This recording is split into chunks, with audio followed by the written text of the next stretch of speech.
చేతికి ఉన్నంత వరకు సాక్షాత్తు ఈశ్వరుడు కూడా నా మిత్రుడి గురించి ఆలోచించలేదు.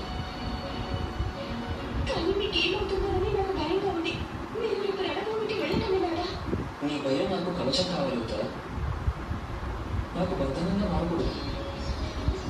భయం అనేది జీవన పదంలో ఎదురయ్యే సంకటం. మన దృష్టిని ఎప్పుడు పదంలోని సంకటాలపై ఉంచరాదు. మన దృష్టిని కేవలం లక్ష్యంపైనే ఉంచుకోవాలి. మన విజయంపై నీవు దృష్టిని ఉంచు.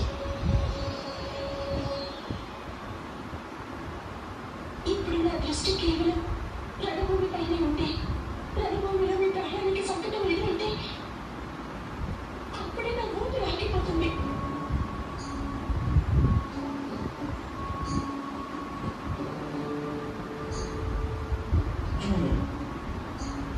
అయితే అప్పుడేమవుతుంది? యుద్ధంలో నేను ప్రాణాలు కోల్పోతే